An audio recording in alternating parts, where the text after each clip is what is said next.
Hello and welcome to the 47th edition of Half Hour, a podcast starring me, John Paul Legitimacy, as your host. In today's episode, I will discuss poetry and free will with Nicholas Leonard. Thank you very much for coming on the show. Nice to meet you. No problem. So just to start off, if you want to tell us a little about yourself, what you've been doing these past few years. I know we went to high school together. Yeah, you were like a grade above me. Yeah. Never met you in school though, no. Yeah, not really. I remember seeing you in gym. Yeah, I think they had like a gym class or something. But if you just want to take the spotlight, go ahead. I've been pursuing poetry like on a professional level for 4 years now. I've self-published a few novels. And that's really? Yeah, self-published. Pretty much the gist of it. If you want to talk a little about the novels too, you're more than welcome to use this as like a way to promote or like to even tell me a little about it because I haven't really looked too deeply into it. It's kind of a shoestring operation. Okay. Self-publishing, because like it's a one-man army with that. But my last novel, I dedicated it to my grandparents. It was about a security guard who would do anything to see the stars. And okay. That got him into a lot of trouble and stuff. Yeah. So what is it like, just going down this avenue just a little bit, what is it like? I see some of your posts sometimes about how you self-publish on Amazon. What is the process like to do that? Because even myself, I'm thinking about writing a few things. Maybe not in like the artistic sense, maybe the direction. I'm looking more into like factual, like non-fiction type of avenue. I could probably talk you through it pretty easily. Like when I self-publish now, I kind of go through autopilot. Like I'm so used to setting it all up and editing my books and just setting it up on Amazon. It's actually kind of easy. Oh, okay. Yeah, like the hard part is just like reaching readers and trying to get people interested in buying. Yeah. Because for me, it's like I'd want to talk a little bit about the state of Massachusetts and like what our state's good at and like what we could do better and what I think the state could work on. But then again, it's like what audience would be willing to read this book? We do have a political class of people that might be interested, but I'm thinking about it more as like a novella, like something less. Like something less than like 100 pages. Something that's very consumable. Maybe not 1,000 pages long on the infrastructure. And I don't think I can even do that. Yeah. So. No, but so what do you think is good with Massachusetts and what's bad? Right now. I think our rail infrastructure, as an example, would be something that could be worked on. That's pretty clear. In the news we read a little bit about the Green Line.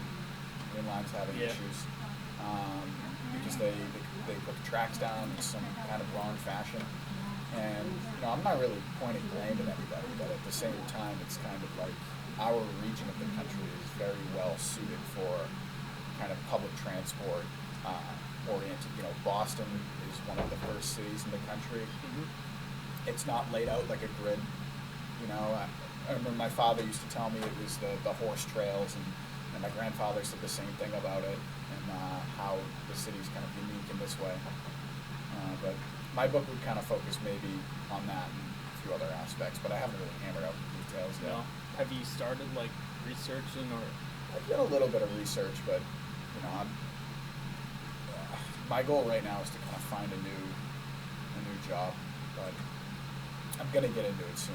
I think definitely. I'd love to hear maybe after the show how you go about publishing on Amazon. It's wicked easy. Like you just. If you already have an Amazon account, like to buy stuff, you can just make I think it's called a KDP, like a Kindle, whatever, Unlimited.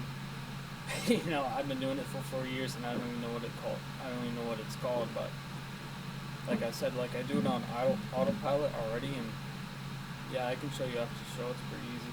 Okay, sweet. What would you say your main not success, but your main pieces, like your main book that you've written? Like the one that means the most to me? Yeah. Maybe two years ago, I wrote this kind of poetic piece about this artist. He was a tortured artist in life, and he kills himself because no one was reading his books and stuff. Oh, really? Yeah, and then he goes like this purgatory place, and there's like these angels that have to take care of him, and they do, and it's like kind of like what's the word? It's like a metaphor for like how society treats tortured artists and stuff, like, you know, like how we look at Van Gogh.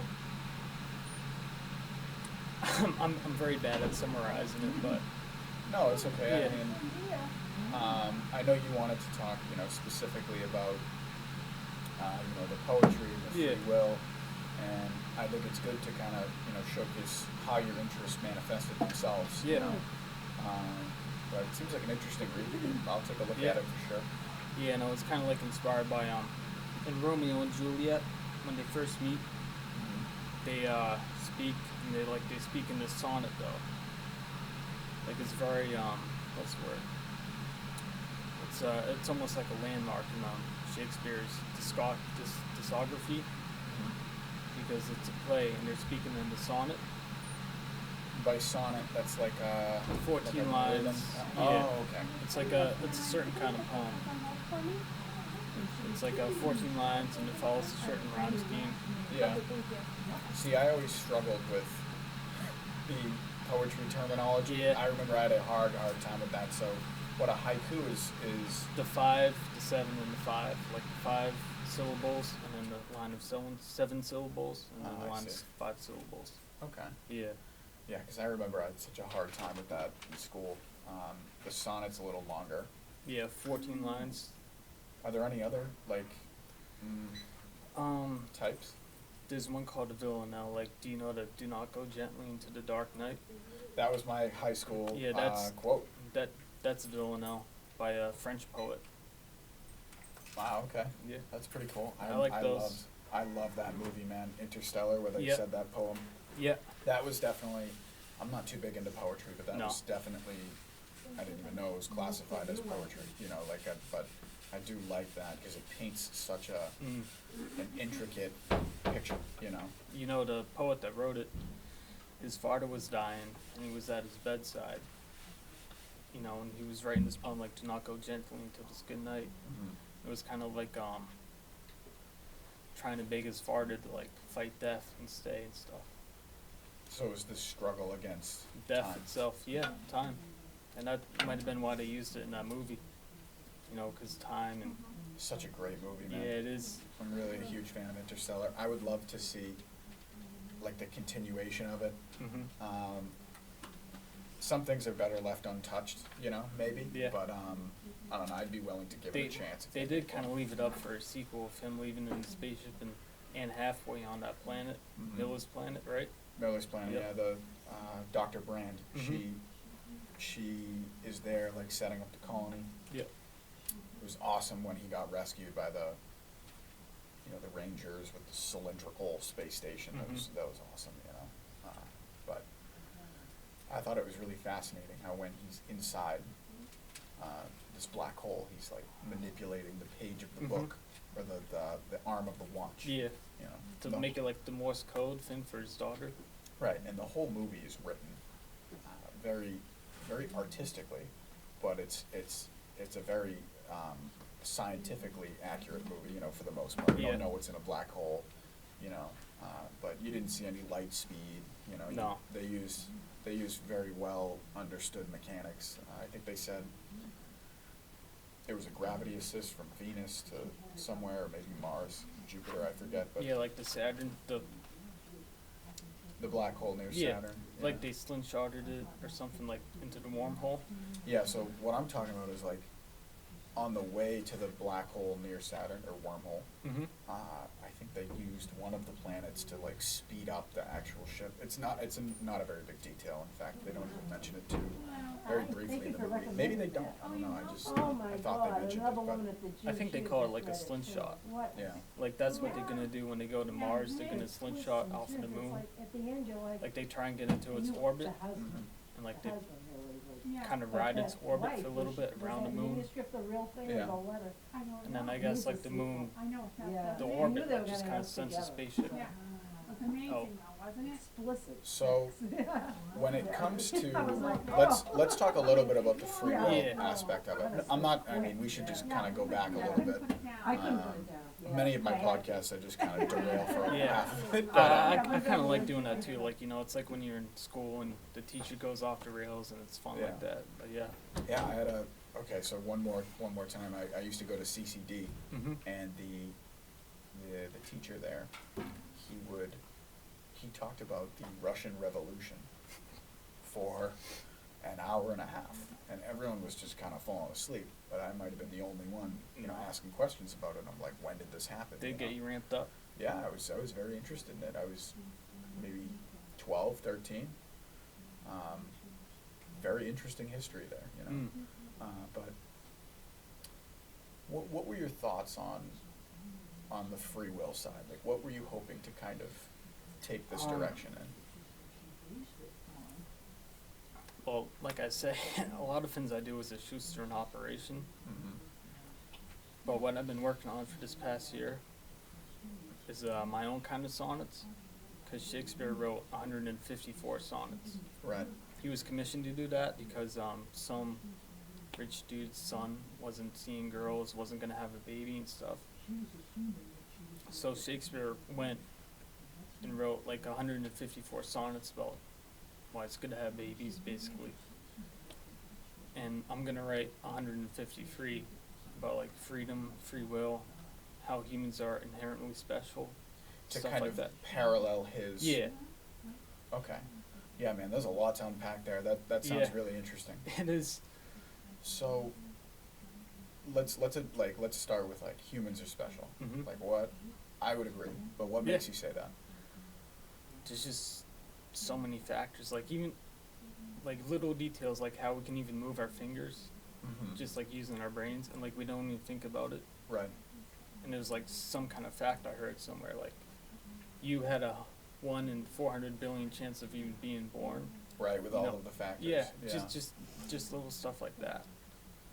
And you know, I feel like people are more than minimum wage jobs, like Yeah, going absolutely. to work at McDonald's. Mhm. You know, people have hopes and dreams, and I feel like we should be in a world that allows people to, you know, make the most of what they have, like being a human. Right. You know, And this kind of gets into, my thoughts about it too, right? Because here we are, we live in a country that has completely changed the world's outlook mm-hmm. on this. In the 20th century, Europe underwent a tremendous transformation after studying out there and even being in a former, Warsaw Pact state that has heavily leaned towards the West. They kind of share this aspiration.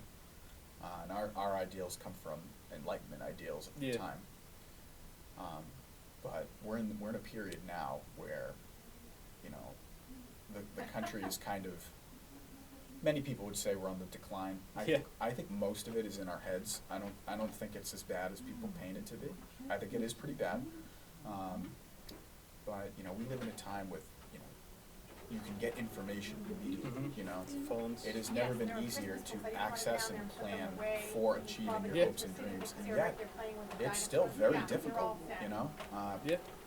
And this kind of gets into, many of our cities don't have this kind of human-centered, humanist No. architecture.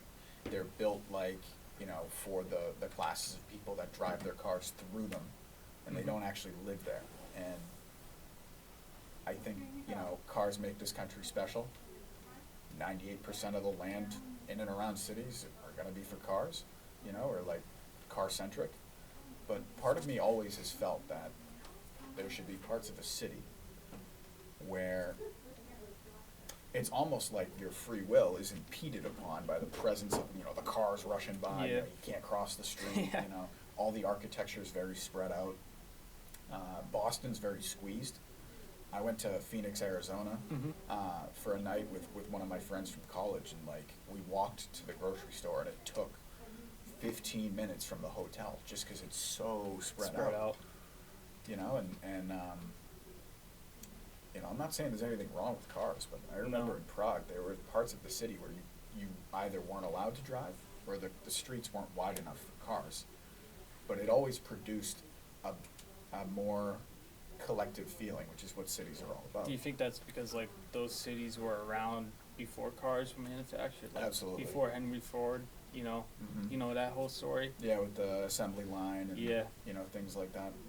Yeah, absolutely. But I think it's also a fusion of this country has been so car centric. Mm. Many of our cities in the past had metro and tram lines that crisscrossed the city. That kind of gets to like, technically it's not impeding on your free will, right? No. Like I could still go to the store and it takes 40 minutes for me to walk there. Obviously, maybe not that long, but there's something about, trying to make cities beautiful that intertwines with this artisanal free will type of arrangement, that's, I'm kind of I'm reaching right now, but I like it though. I like reaching. yeah, You know, trying to paint something else. like what? Like our,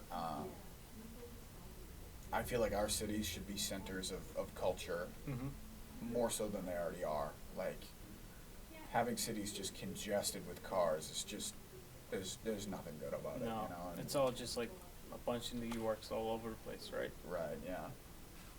And, I read somewhere that there's this guy on Instagram actually, he's like he has a transportation page, and he was saying like Philadelphia is like half parking lot, Mm-hmm.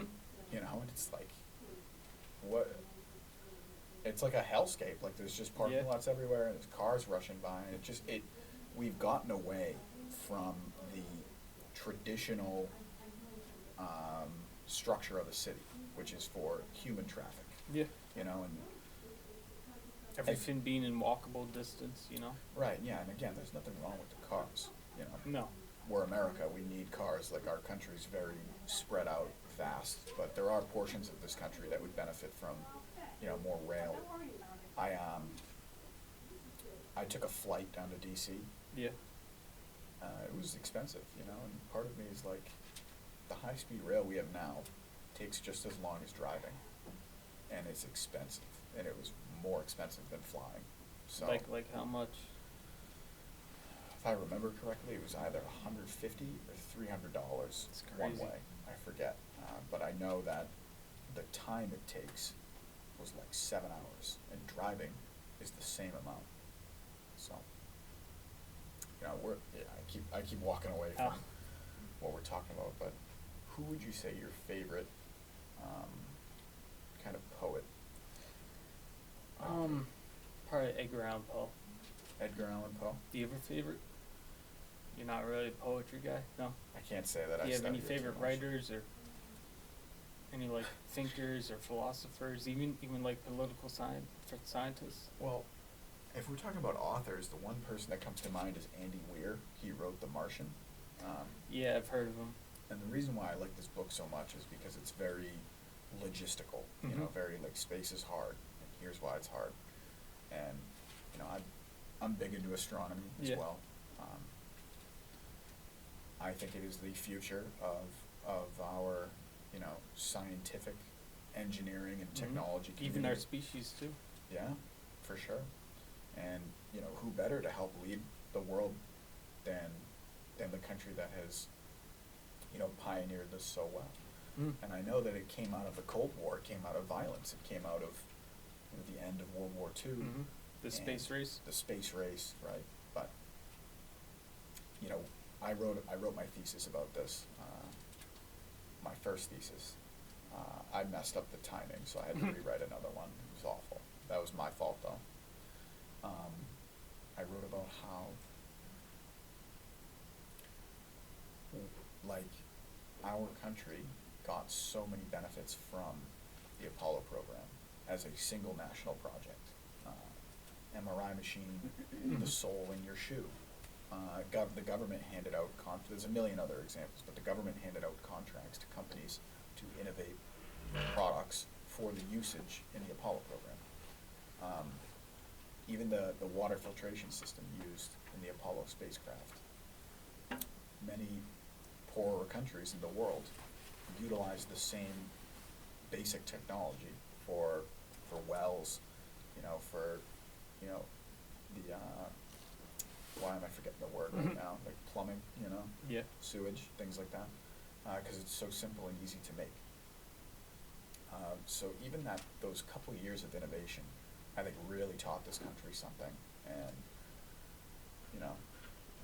That kind of branches out to like the world, like you said, like those third world countries that use that water system and stuff. yeah. And in terms of free will, we have the free will to, as a nation, have a project. And I think that having a project is a good thing.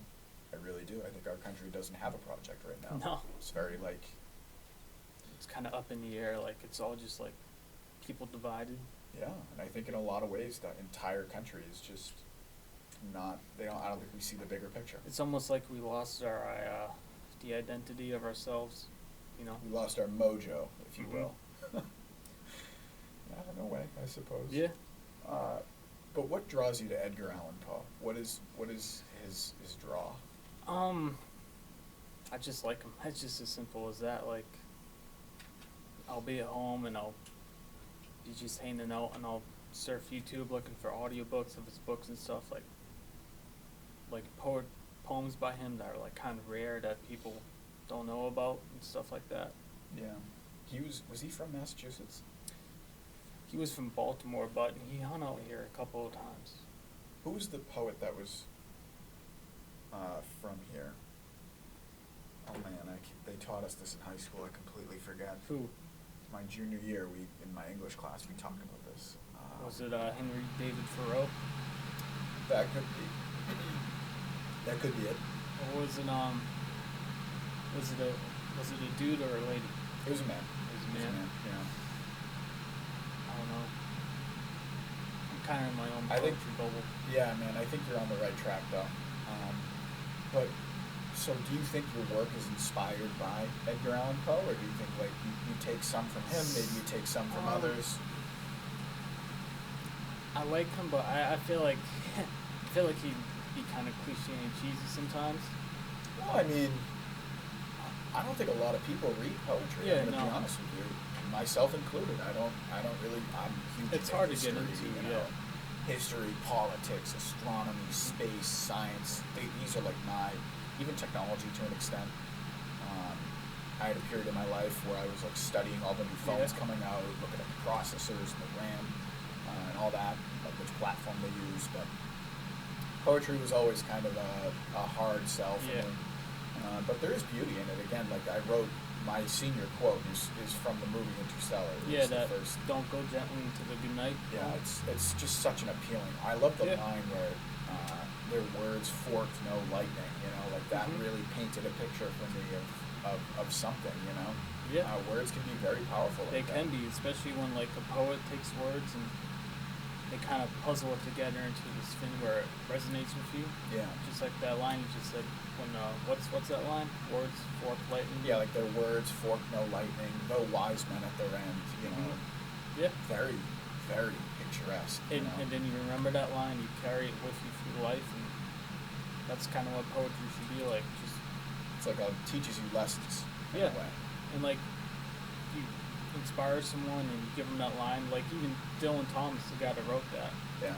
even though he's dead, he's still inspiring people today. Yeah. I think that was definitely a lot of authors. They only become famous After the death. After the Yeah. death. It's kind of. I kind of joke with my grandpa with that a couple times. Like he says, I'm penniless right now, but I'll get paid when I'm dead. Yeah. Right. Yeah. It's one thing that I guess it's not poetry. It's not the same. There is a similar avenue there. Mhm. I love listening to speeches. Yeah. Super interesting given the historical context, or even reading them sometimes. This goes back thousands of years. It's like to who? one example is Alexander the Great. You know, at the time, um, his armies were I think they were moving from Greece through Anatolia into Persia, and they made it to the Indus River, and his men wanted to turn back, but he gave this electrifying speech at the time. I read a little bit about that. I'm more of a listener though, because Yeah, obviously me there's too. no audio. Yeah. I like to listen to things. It might not even be what they're saying; it's the way they're saying it. Yeah. It's like the pattern that they use. It's also like the odds in place, like, you know, his army wanted to turn back for a reason, right? Yeah, they all, you know, they missed their wives. They wanted to go home. They were like, "This is the edge of the known world. You know, we don't really want to go further." And I don't think he convinced them to stay for that much longer, but it was enough. I forget like the exact, but it's just it's a very interesting thing. You know, Yeah. like one example I always point to in high school. When I ran for class president, I put this ad up on the TV. Mm-hmm. I was like, "You have nothing to fear but fear itself, which is why you should vote for me." You know, and it was like kind of stupid. Did you it know, I work? was 15. It worked. I won. I also brought the Rubik's Cube up there. Yeah. That was pretty funny. I do remember seeing you, like, I didn't know you then, but you were like solving it at like some kind of bus station outside of high school. Yeah. And you solved it like wicked quickly or something. Yeah, I practiced a lot. I remember I practiced in driving school. I practiced in high school. And I was kind of wise sometimes. The teacher would be like, "Put that away," and I'd be like, "Oh, it's helping me focus," you know. It kind of did though. You know, it really did actually help me focus a little bit. But you know, there's something about even poetry has this too. It's a rhythm of words on paper, but with a speech, it's something similar. It's just the way it's coming off. You know, sometimes I hear figures speak. You know, people I listen to that FDR speech. You have nothing to fear but fear itself. Yeah. The Pearl Harbor Declaration. Winston Churchill's addressing the British Commons, the House of Commons. MLK, I Have a Dream. John F. Kennedy bringing us to the moon. I could keep going, but there's such power in the way that things are said, as well as what's actually being said. You know, and I think poetry has this similar thing, but just maybe more so literature on paper wise, rhyming of words and such. I feel like each one can touch a person because they're both like very human. You know, like they're both trying to inspire you. Mm-hmm. You know, they're both trying to win you over in some way, like trying to get you to join the cause. Like even like that "Don't Go Gently" to that "Good Night" poem. You can keep on using that as you know. Yeah, absolutely. I don't know the word, but we can keep on using that as like an example. Of like painting a picture, kind of. Yeah, It's or trying like to tell you something. using that to inspire someone. Or,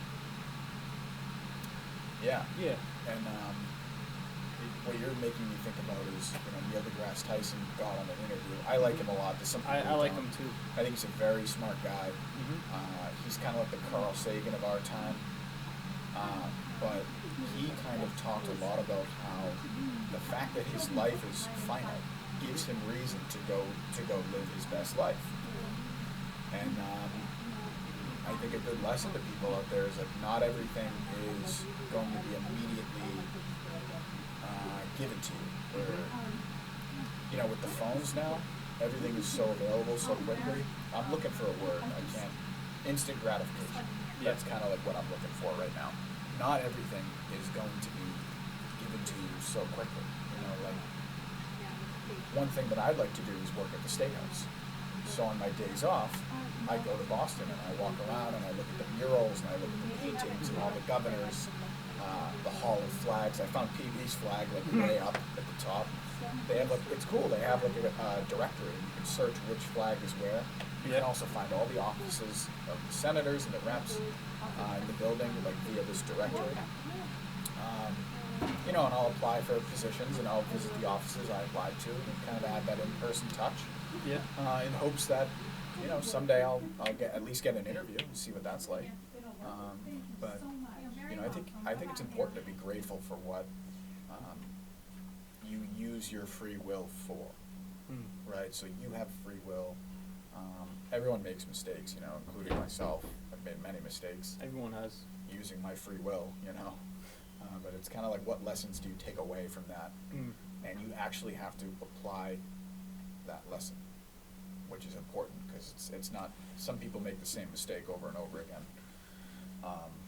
Yeah, they go like free will crazy. Yeah. So it's important to definitely kind of, Like, regulate it and tame it, you think? yeah, but also to give it that direction. You know, you talked a lot about hopes and dreams, and I think we're getting somewhere, because poetry can actually help hone that. Yeah. Can help give you that focus, you know, reading what other people have said and how they've said it, and what lessons they've infused into the writing. What drew you to poetry specifically? I never liked it in high school. I remember it was during like COVID. Like, it's kind of funny because like it's kind of negative, but like I was seeing like a lot of the stuff that was popular, like a lot of the poetry that was selling, and it was like just wicked bad poetry, like just line after line of just 3 syllables per line, like the most cliche stuff. Like I can nerd out about it, and you probably wouldn't understand, but Please. Please. So, do you know who Ruby Kaur is? No. Was she a woman who had some like issues with her mental health as well? Because I remember I think I did a report on one poetry. She was a woman who, she wrote these very dark poems, very dark, and my teacher said she struggled with mental illness. I don't know if we're talking about the same person though. I'm not sure. I don't know. But what draws you to her? She wasn't using like any poetic devices, like no poetic technique. And I would look at it as like, this isn't what I was taught in high school. Right. And so like I kind of her like modernist, cliche, very minimalist. Like there wasn't a lot of artistic value to her poetry. That kind of drew me into like reading more Edgar Allan Poe, Shakespeare, like Sylvia Plath, like a lot of the old poets. Maybe that was the one, Sylvia Plath. Yeah, well, I don't know. It might have been, because she definitely did have a lot of mental health issues. That's probably the one that. She probably had more mental health issues than Ruby Kaur. What is the book where the sidewalk ends? Do you know? I don't know. No, I don't think I've even heard of that, to be honest. Yeah, I am out of my breath here, man. I have to say.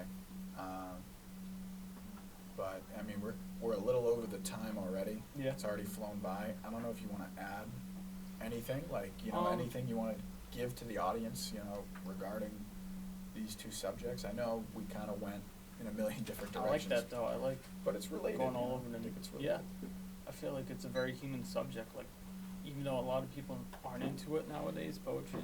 Yeah. It's a very human subject, and I think people can garner a lot of positive things from exploring it. Absolutely. You know?